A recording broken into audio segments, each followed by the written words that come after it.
Inflation is down, but does that mean it's contained? Hi, everyone. Welcome to the Real Vision Daily Briefing. With me today is Mish Schneider, Chief Strategist at marketgauge.com. Hi, Mish. It's great to see you.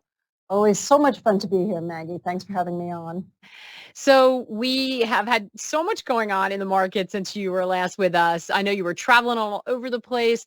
But today, if we look at the action, we had another rally in stocks. They've been on a tear all month. NASDAQ leading the way up uh, over 1% and a quarter. Treasury yields backed up, but just a little bit. That 10-year still well off its peak, and the dollar hit a 2-month low. Investors, the message that seems to be coming through is investors think inflation's tame, the Fed's done hiking. Maybe, in fact, the next move some point next year will be an ease. How are you thinking about this macro environment? Well, I have not for 1 second stopped believing that we are ripe for a potential hyperinflation move. And it's always a matter of where is it going to come from. So people like to pinpoint the reasons why we're more deflationary. And certainly there are areas of the market that are more deflationary at this point. But really, if you look back and step back, we see many, many areas and pockets that are still extremely rich, particularly in the grains and some of the soft commodities. And with the dollar falling, we have a couple of other inherent problems that could develop. And I sent you a chart, but before we get to the chart, because it's really a fascinating chart, and it actually gives us a time projection. Oh, there it is. It's up. Okay. So this is a chart, and we'll start with this, and then I'll give you a couple of reasons. So this is a chart that tracks the current inflation to that period, the famous period between 1966 and 1982. I know before all of us were born, but nonetheless, this is really when inflation was obviously the thing. And so what's amazing is if you look at the peak of inflation in 1974 to 1975, that sort of orangey line that's running with it is actually right on top at that peak in 2022. So you can see how if you go back a little bit before that, the blue line represents that decade, the yellow line more of what's going on right now. Look how closely it's been. And then it goes up to that 1974 peak, and that fits perfectly with the 2022 peak. And then look what happened. We spent 2-3 years coming down in inflation during that time in the mid-70s, just like we're coming down in inflation as we're getting to the end of 2023. And there's a little bit of a turn up there, which that's from 2 months ago. So this month, obviously, it was more flatline. So that tells you something really interesting. What kind of mistakes happened back then that could happen now to create, if we're so well in line, if you look at that next peak up, that happened after 1977 as we got into 79 and then where it totally went away in 82, that puts us at 2024, 2025 potential of where we could also spike in inflation. So why? I mean, that's obviously the big question. So a couple of things. And, you know, if I'm going on, stop me. Please. I just want to point out for people, in case you can't see it, where we're sitting right now, that sort of orange line is on the downward trajectory, right? We haven't traced up. And then what Mish is talking about is now that next peak, which took us even higher, but that we're just on the downward, getting to sort of the bottom of that peak. So what are and it's amazing how well that lines up. So and also you can say too that if 74 peaked with our 2022 and then 77 was the nadir, so to speak, that means that 2024, we could still see inflation come down lower than where it is now. And that would only make everything a lot more complacent, right? Which would, of course, just like what happened in the 70s, make things really dicey for what could potentially happen to get us back to those 1970s. We're back. Wait, the chat is so funny right now. George is saying we need that old 50s test pattern on the screen, which is so true. And I know, Mish and I know exactly what you're talking about. There's probably somebody in the chat who doesn't. Someone else is saying, Shane, it's not your fault. Welcome to your first live daily briefing. This rarely happens, but we were all joking that we're going to be tortured into the holiday because we're already half on vacation mode. And somebody thinks Paul Tudor Jones took you offline, Mish, because he doesn't agree with your inflation. So we love it. That's not true. Actually, that is not true. Paul Tudor Jones has been saying this, so let me go to the reasons why. Wait, one more thing. And Matt Moon said, where do I put another quarter in? We love you guys. Thank you for your sense of humor and your patience. Okay. So and I've done so many of these interviews with you guys, and that has never happened. Yeah, I think as everybody's online trying to get their travel plans changed if they're in the East Coast because of the storm that's coming. Right. We can go on and on. So anyway, so we're just looking at the screen. You were just going to talk to us about what the maybe policy steps that led to that happening in the 70s and 80s could line up if this is what to watch for anyway. Right. So there are really three, besides the obvious geopolitical stress heats up again. Seems like the things in Gaza have more lateralized, so that's not really been a factor. No, whoops, Maggie, you're now frozen. Well, just keep going. Can you hear me? I can hear. Okay, great. Just in terms of policy, if the Fed might be forced to buy our debt, which we know is well over 30 trillion. If that's the case, that means that they would have to actually go more towards a QE and digitally print money, which would, of course, devalue the currency, which is also already, as we've seen most recently, under some pressure, with still conversations around about pricing oil and something else other than the dollar. Also, yuan getting a little bit of a pickup. Even the yen finally bottomed against the dollar this week. Mm-hmm. So that would be one thing to look at, is what happens if nobody wants to buy our debt and the Fed's stuck having to buy it. Okay, let me just interject. I think there was an auction today that went well, though, right? It did. This is the kind of like, with this steady stream of supply that's coming eventually, maybe it doesn't go well and they've got to come in as buyer of last resort. Right. And also we now had some kind of resolution to the closure of the government. A government default got averted again. But this is another type of default that could happen, actually. The other thing is good old Milton Friedman economics. Our money supply right now is really super low. And that's because the Fed had decided to control inflation with 21 hikes of the interest rates, leaving the money supply alone. And at some point, that money supply will have to be replenished. That, too, can be extremely inflationary. So the other thing is that I'm seeing projections from Morgan Stanley in particular, and I like the economist that works there. I know her personally, Zentner, and she's saying 3 rate cuts in 2024, 5 in 2025. That sounds like a reaction to fears of recession, which of course we know is exactly what happened going back to the 70s, is we got recessionary. The Fed reversed course and started reducing the interest rates. And then, boom, inflation got out of control. So, these are really the things that we're keeping an eye on. Now, that doesn't mean you have to trade with that level of fear right now. But going back to that graph, Maggie, I think what's so fascinating is it's a mirror image. Mm-hmm. And if it's a mirror image, it should be at least referred to and watched. Yeah, well said, Mish. And Christopher, I'm not sure if you missed that. He was asking for a recap. It's just looking at this period between 1966 and 1982, you saw a big decline in inflation and then a big spike back up.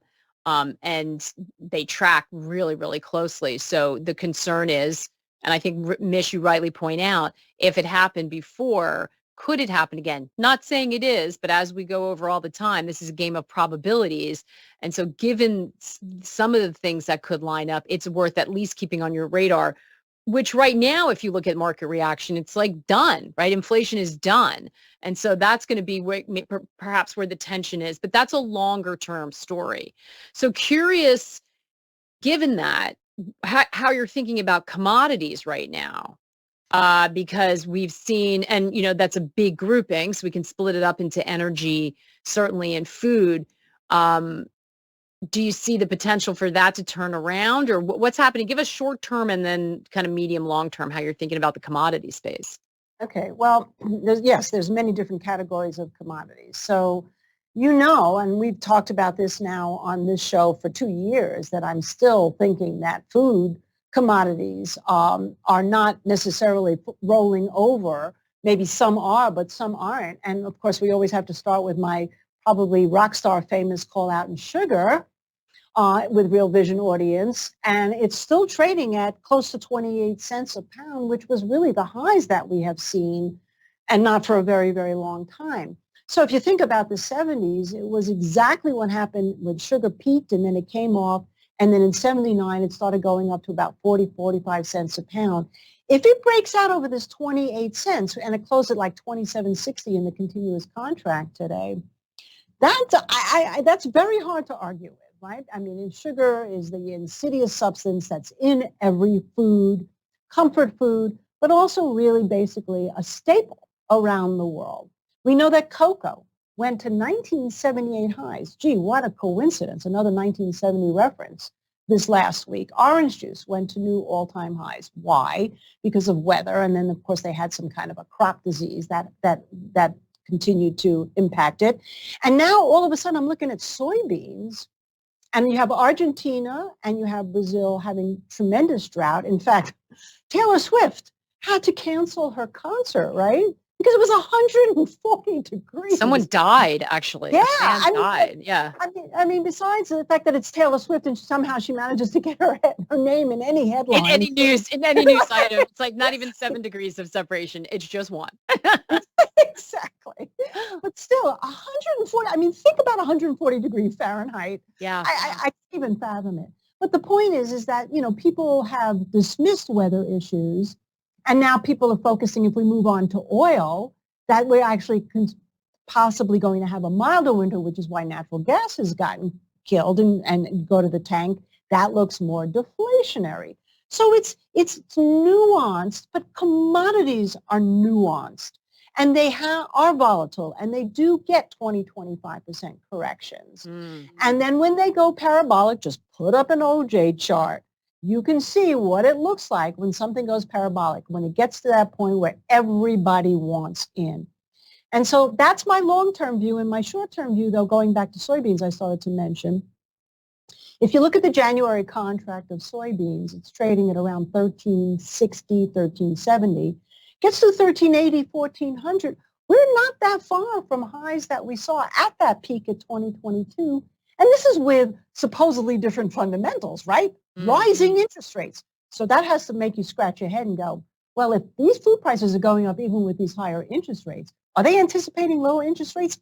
I don't think so. But lower interest rates would certainly only embolden them, considering their really high price at these levels.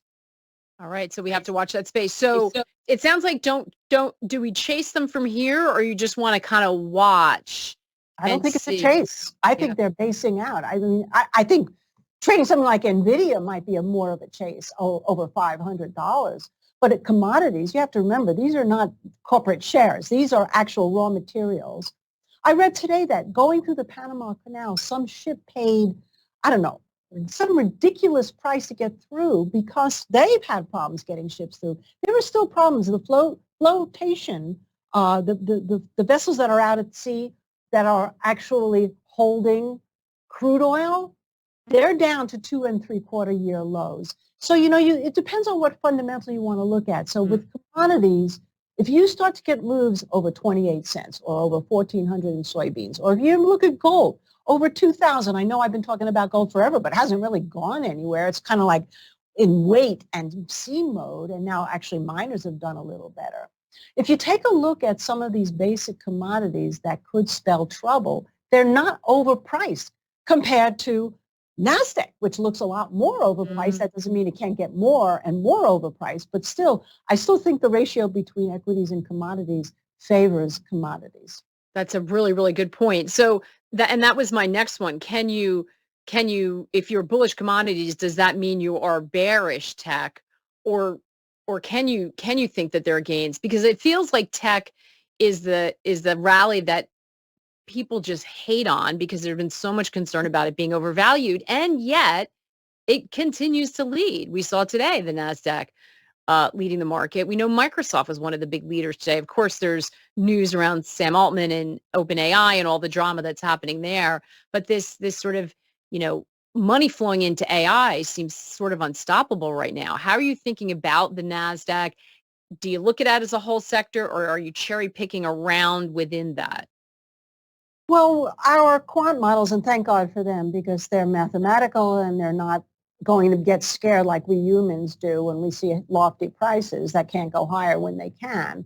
They've all been long, NVIDIA and Meta and Google and Adobe and semiconductors, and actually, reached some targets lately. So the pure math is telling you that that is in a trajectory to continue to go forward. And in terms of inflation, these companies that we're talking about have already proved pricing power, number one. And number two is AI. Nobody really knows yet what the value of it is. We do know, though, it's going to control our lives. And obviously, that's what we're seeing with companies like Microsoft. So when I'm going to look at where inflation might impact, you have to look at the more inside sectors of the economy, Maggie. You have to look at the retail. You have to look at the small caps. You have to look at transportation. Now, they have all rallied from the lows that we saw in this October, but they are nothing compared to what's happening in NASDAQ. So let's take small caps and retail. I love those two in particular, Granny and Grandpa. IWM right now went from 160. It struggled today to get back over 180. The high in July was 200. So we're still in the middle of the range there. If you look at the retail sector, that was the one reason why I knew the market wasn't going to crash more in October, is that held such an important level at 57 if we look at XRT, which was an 80-month moving average, which it had broke, I would have started thinking recession, but held. But where did it go? From 57 to 64, it's still not even over a 23-month or a 2-year business cycle, and these are all things we've talked about in the past. So that's where you're seeing the impact and where you will continue to see the impact if any of these things come to pass. Food takes another leg up, something happens with oil, although right now we're more range bound there, or anything that can happen in terms of what we talked about with Fed making a misstep from a monetary policy. Those are the areas that are going to be impacted more than NASDAQ for sure. That doesn't mean NASDAQ wouldn't get impacted, but this is all speculative at this point. That's why NASDAQ keeps flying, but the others are kind of like going, okay, we're going up. But there's still some problems here with the economy. Labor, which was supreme. You have jobless claims going up. You've had some slower numbers, housing issues. I mean, the market is confused here, and inflation will be the thing that will clarify it. Yeah, small caps can continue to fly, in which case, new highs all around, or inflation is not necessarily away, and we'll start to see the small caps go back down, and that, of course, will create profit taking in the large caps as well. Mm. So do you, because a lot of people were talking about the fact that, when you saw that big move November 1st and what's been happening since then, it's broadening out. It's looking a lot healthier. You had some big moves in all these different sectors. Are you going to need to continue? Should we continue to look at the Russell and something like retail for confirmation that this can continue into year end? Absolutely. Yes. I mean, that is where my eyes are. Every time I see NASDAQ make a new high or NVIDIA today getting up to 504, my eyes immediately go to IWM. They immediately go to XRT. What are they doing?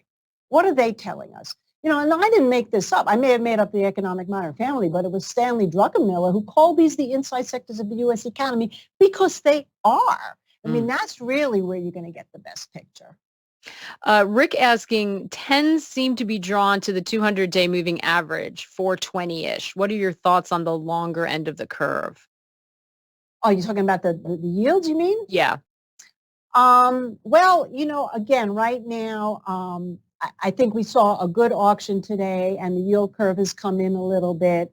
I'm not really the expert in the whole bond levels as other people that are on your show are.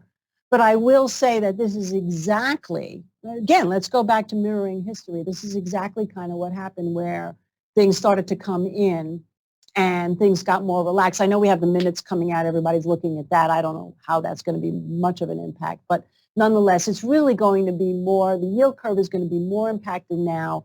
If inflation doesn't necessarily start going back up until 2024, will be more impacted right now by the economic numbers that are coming out and the Fed's taking a big giant pause. I mean, I don't know if that really answers your question, but that's my knowledge base. Right. We have some questions about gold.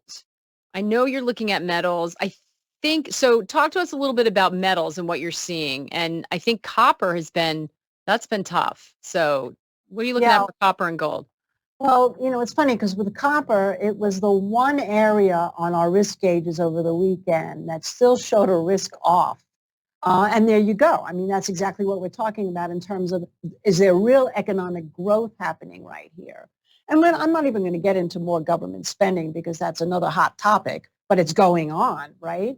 And so I think copper is really basically saying, maybe the EV move is not necessarily as prevalent as people thought, although that could certainly change because copper is a big metal for EVs. But also in terms of the housing market, it's feeling the pinch there. I wouldn't lose track of it, but yeah, not necessarily where I'd want to be a buyer, although I've been watching XME, which is the ETF for metals, industrial metals. And that's looking like over 52, 53, where it's trading right now, like it could be getting ready for another big breakout, which would drag copper along with it, I'm guessing. Gold is so interesting. I think everybody should have some position in gold. And when it dips, obviously that's a good buy opportunity. This has been when it looks terrible, buy. When it looks great, sell. And that's the way it's going to stay until one day that changes. And then to me, the one day that it changes is going to be, it breaks out over this major level. And instead of the sellers coming in, you're going to see buyers flocking in like crazy, just like what we saw in some of those soft commodities. And I still believe that. So it's trading at 1980. So it's been between 1900, 2000.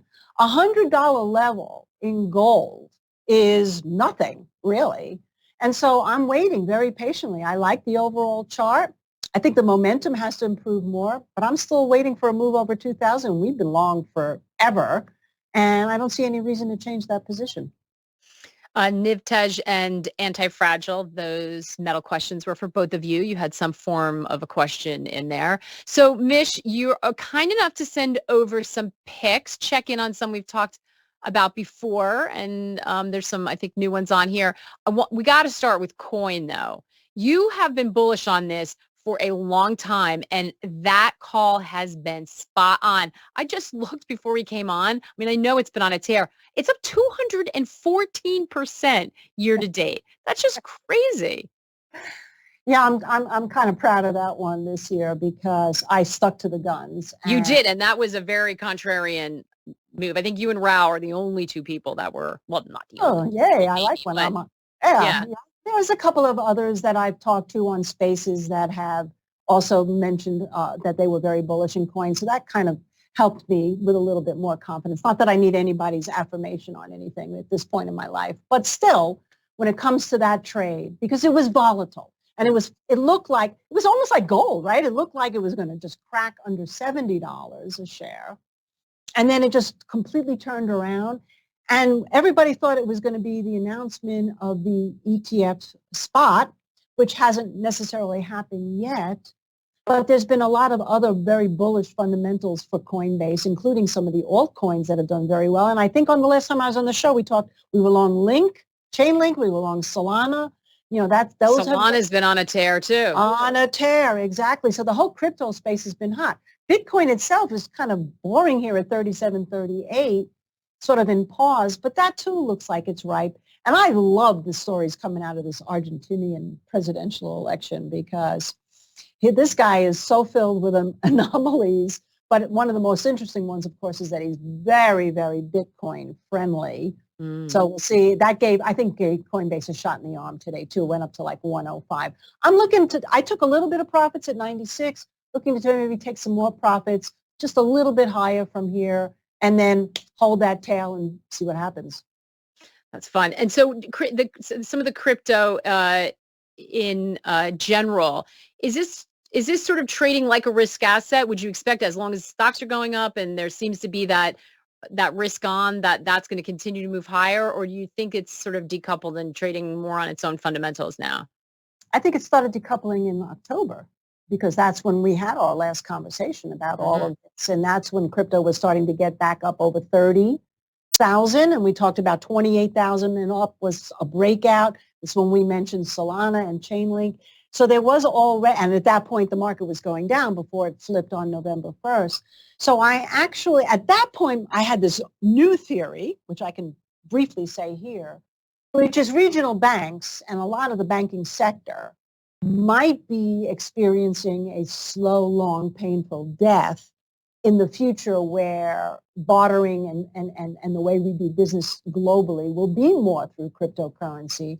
And I thought maybe we were starting to see signs of that happening. Now, KRE in the regional bank space has come up, but if you look at it relative to, say, any other aspect of the market like NASDAQ, it still looks terrible. So I think we may be seeing the decoupling coming more from that, more and more people, and particularly globally, and obviously world leaders, like we just saw with the Argentinian president, believe in the future of cryptocurrency. So I think decoupling has started. It's just a matter of how long it takes to really see crypto at Cathy Wood levels. Yeah.